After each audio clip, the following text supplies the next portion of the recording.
This is on a Freightliner M2, and we're going to replace the outlet NOx sensor, and you're going to need the gray one. The gray one's in the back. The inlet NOx sensor is up by the turbo at the front. So just make sure you have the right color and refer to your dealer which one you actually need based on your VIN.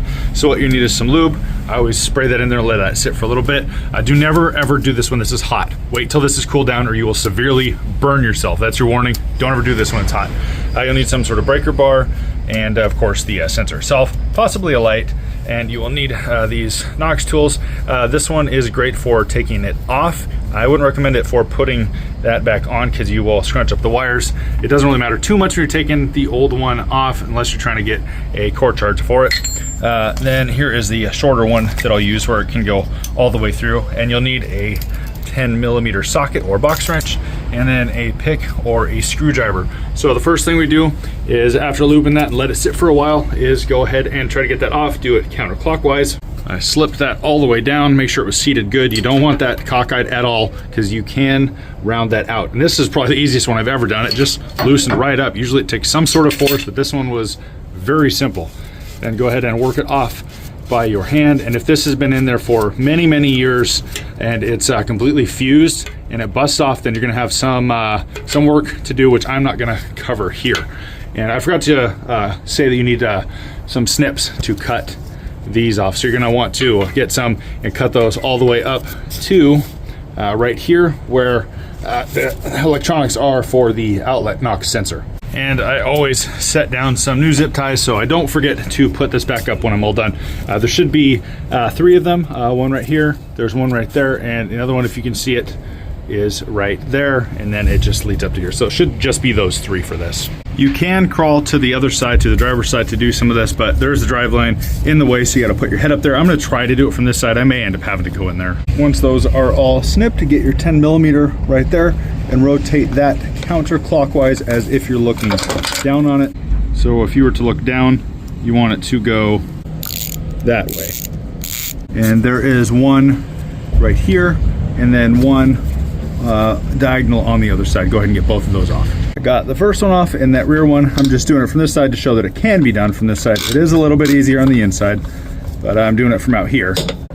Once you've got that, you can try to slide it down, and it's not going to work because you have some zip ties up here, and you got 2 choices.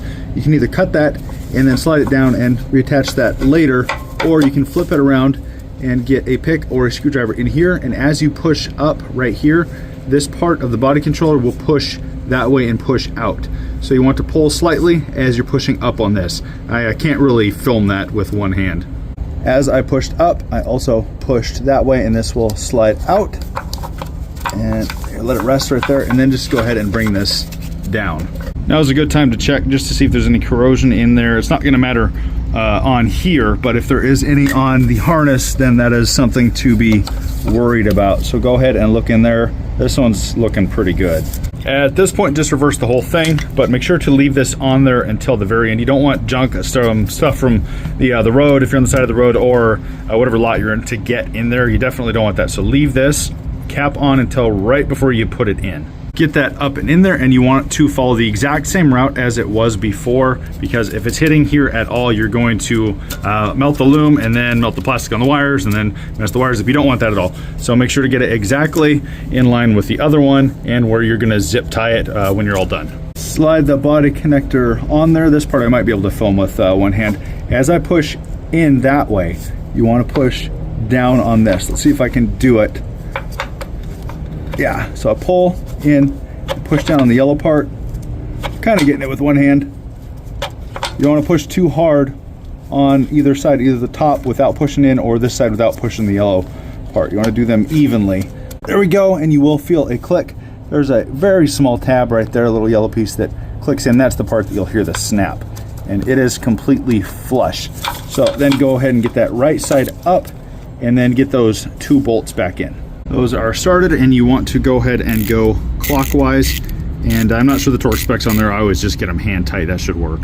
Once you've got those tight, then make sure the routing is where it's supposed to be on here, and it's not going to touch anything. It shouldn't be resting on here at all.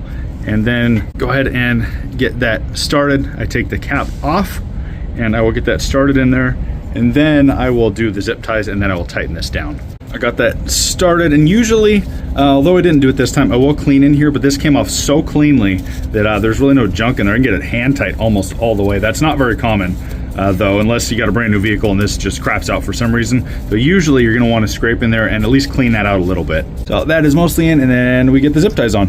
One thing that I always do with these is I get these zip ties mostly on, and then I adjust as I need. I don't know if you can see that, but this one here was resting on here. You don't want that touching the metal at all. I pulled it out just a little bit, enough to get the slack out, and then it is pretty tight back there. And then I will tighten all the zip ties down, then cut them. And another thing with the zip ties on here, well, not much to do with the zip ties, but with the wires, is you don't want them up on top here, because zip tying that will force down here. Eventually they will rub through. You want them flat on here, or if you have a wire loom, a pretty thick one, you can put it on there if you want to be extra safe and put it between this and the zip tie. So once you're at that point, go ahead and snip these off. You're almost done, and now you tighten this clockwise. And I don't know the torque specs on this either, so I always get it a little bit more than hand tight and then call it good. And you want to have it exactly level on there, or you can round those out, and that is not a good thing to happen. Then you got to get them cut out, or somebody to yank them out and knows what they're doing. So if you're doing this by yourself, that is how you do this. Hopefully it's helpful for some driver or somebody who's new to the trade. That's how you replace an outlet NOx sensor on a Freightliner M2. I think this is like a 2020 or something. The engine doesn't matter a whole lot. Some of them have a Cummins 6.7s. This one is a Detroit DD5, I believe. So they're all pretty similar as far as back here. They're not identical, but they're pretty similar. So I hope that helped, and that is how you do that. I guess that's where the video ends. Thanks for watching. If this helped you out, consider subscribing. Have a good day and drive safe out there. Bye.